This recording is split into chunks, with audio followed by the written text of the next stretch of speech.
Assalamualaikum warahmatullahi wabarakatuh. Alhamdulillahirrabbilalamin. Pada kesempatan ini kita akan belajar bersama tentang bab keempat, khususnya tentang sholat, ya. Baiklah, kita mulai, dibuka halaman 36. Pengertian dan hukum sholat. Hari ini kita akan belajar tentang teori terlebih dahulu berkaitan dengan sholat, yaitu adalah pengertian dan hukum sholat. Kita mulai dengan baca basmalah. Bismillahirrahmanirrahim. Sholat artinya adalah doa, ya. Digaris bawahi, memerintahkan kepada manusia untuk selalu berdoa sebagaimana firman Allah dalam surah At-Taubah ayat 103. Shalli alaihim inna salataka sakanul lahum wallahu sami'un alim. Mendoalah atau berdoalah untuk mereka, sesungguhnya doa kamu itu menjadi ketentraman jiwa bagi mereka. Allah Maha mendengar, Sami'un alim, dan Maha mengetahui. Yang digarisbawahi cukup surah At-Taubah ayat 103 saja, ya.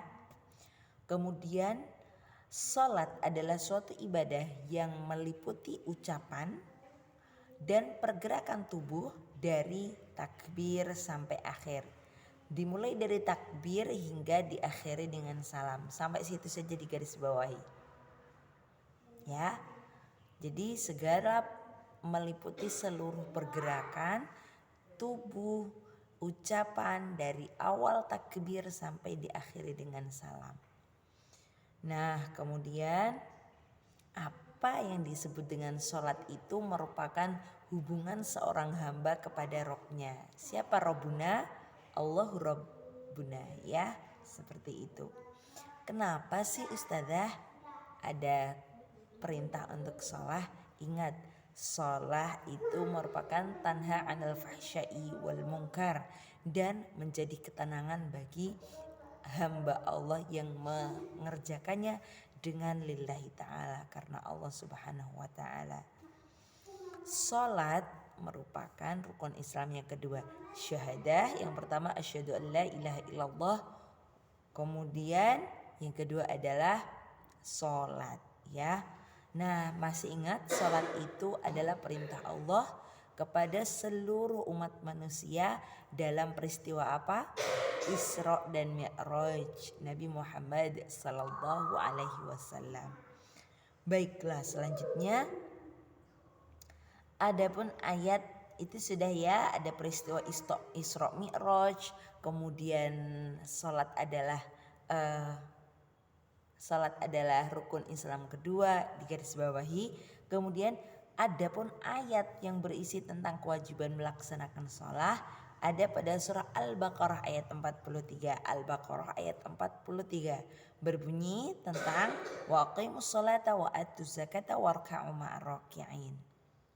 Digarisbawahi, Al-Baqarah ayat 43 menjelaskan tentang kewajiban sholat bagi seluruh manusia, orang Islam, ya. Wa aqimus sholata wa atuz zakata warka'u ma'ar raki'in, dan rukuklah kalian semuanya bersama orang-orang yang ruku, seperti itu. Salat yang wajib dilaksanakan bagi setiap umat muslim yaitu adalah 5 waktu: subuh, zuhri, asri, maghribi, wal isya'i. Baiklah, itu yang fardu itu wajib, ya. Jika ditinggalkan berdosa, ya, seperti itu. Salat dapat mencegah perbuatan keji. Silahkan digarisbawahi nomor 1 sampai nomor 5 merupakan keutamaan dari salat. Dapat mencegah perbuatan keji. Inna salata tanha 'anil fahsya'i wal munkar. Yang kedua, menjaga kita dari mara bahaya. Kemudian salat memudahkan seorang hamba masuk ke dalam surga Allah insyaallah, dengan catatan bukan untuk dilihat orang, tapi salat untuk ibadah kita kepada Allah Subhanahu wa taala. Walaupun Allah tidak butuh dengan ibadah kita, kita yang butuh dengan pertolongan Allah Maka dari itu iyyaka na'budu wa iyyaka nasta'in, kepadamulah ya Allah kami menyembah dan kepadamulah kami memohon pertolongan. Kemudian Allah akan memudahkan segala urusan orang muslim yang rajin menjalankan sholat. Dan sarana untuk mendapatkan pertolongan dari Allah ada 5 ya. Semuanya di garis bawahi. Kemudian yang pertama selanjutnya yang akan kita bahas adalah tata caranya. Tata caranya untuk pekan ini Ustadzah sampaikan secara global. Insya Allah pekan selanjutnya yaitu adalah prakteknya ya. Baiklah, syarat sholat. Apa sih Ustadzah syarat sholat itu? Garis bawahi sayang, syarat sholat adalah perkara yang harus dilakukan dan dipenuhi sebelum mengerjakan sholat. Sebelum mengerjakan sholat apa sih syaratnya? Kalau syarat itu belum dipenuhi, belum diterima atau bahkan belum bisa untuk dikerjakan itu ya. Yang pertama yaitu adalah Islam. Jadi memang sholat itu kewajiban orang Islam. Garis bawah ya nak. Balik itu sudah bisa membedakan baik dan buruk ya. Berakal tidak gila. Kemudian suci dari hadas dan najis. Jadi kalau masih ada najis dan hadas hendaknya untuk dibersihkan dan wudhu terlebih dahulu. Kemudian syarat sahnya, kalau tadi syarat wajib, syarat sahnya yaitu adalah suci dari hadas besar dan kecil, suci dari kotoran yang bersifat najis, entah itu di pakaian ataupun tempat sholat. Kemudian wudhu, menutup aurat, dan juga telah masuk waktu sholat dan menghadap kiblat. Jadi syarat sahnya sholat tadi, misalkan belum waktu sholat zuhur tapi kita sholat zuhur, ya tetap tidak boleh karena tidak sah, dan nanti wajib mengulang kembali ketika sudah mendengar adzan sholat zuhur. Seperti itu. Jadi syarat sahnya itu belum dikatakan sah kalau belum memenuhi hal-hal tersebut seperti menutup aurat. Kalau perempuan seluruh anggota tubuh kecuali muka dan telapak tangan. Tapi kalau laki-laki dari pusar sampai lutut. Tapi hendaknya untuk adab kita ingatkan untuk menutup aurat, menutup badan kita dengan pakaian yang santun ya, seperti itu. Rukun sholah itu apa Ustadzah? Nomor 2 ya, garis bawahi rukun sholah. Rukun sholah itu apa yang harus dipenuhi ketika melaksanakan. Kalau syarat itu sebelum, tapi kalau rukun ketika melaksanakan ya. Yang pertama niat. Apa? Niat Ustadzah. Niat itu usolli fardho. Boleh diucapkan, boleh tidak, karena niat itu ada dalam hati, ya kan? Seperti itu.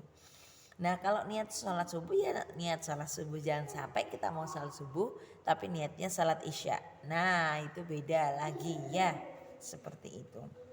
Usolli fardhu subah rakaataini, boleh diucapkan boleh tidak. Kemudian yang kedua B, berdiri bagi yang mampu. Kita mulai tadi dari niat, setelah itu kalau mampu rukunnya itu adalah berdiri jika mampu. Maksudnya tidak aku kesel Ustadzah, aku capek berdiri, itu bukan kalau mampu. Maksudnya di sini kalau tidak mampu, misalkan kakinya sakit atau kakinya baru tidak bisa untuk berjalan atau berdiri, itu boleh menjadi keringanan. Tapi semua itu kembali kepada apa? Hadiah. Kalau kita mengakal-akali Allah bisa apa tidak? Tidak bisa, walaupun kita mengakali manusia bisa tapi Allah tidak bisa ya. Jadi harus jujur pada diri sendiri ya, seperti itu. Kemudian takbiratul ihram. Takbiratul ihram takbir seperti ini, Allahu Akbar. Takbiratul ihram adalah takbir pembuka dalam sholat. Setelah itu yaitu adalah membaca doa iftitah. Doa lil iftitah. Apa doa iftitah itu sudah? Doa pembukaan dalam sholat. Kita biasakan menggunakan yang Allahumma ba'id baini. Tapi kalau yang menggunakan kabiro boleh. Ustazah tidak melarang ya. Allahumma ba'id. Cuma yang kita biasakan di sekolah menggunakan Allahumma ba'id baini wa baina khotoyaya kama ba'adta bainal masyriqi wal maghrib. Allahumma naqqini minal khotoya kama yunaqqas thawbul abyadu minad danas. Allahumma ghsil khotoyaya bil ma'i wassalji wal barad. Baiklah, sampai di sini dulu karena setelah ini Ustazah akan memfokuskan ke dalam bacaan doa iftitah. Ya, jadi untuk prakteknya insya Allah di minggu selanjutnya. Untuk hari ini teori pembukaan muqaddimah dan juga fokus dalam menghafal surah doa iftitah. Setelah ini Ustazah tuliskan dan Ustazah kirim lewat grup, silahkan ditulis di buku tulis dan dihafalkan. Ada 3, Allahumma ba'id baini wa baina khotoyaya, ya 2 kali, kama ba'adta bainal masyriqi wal maghrib.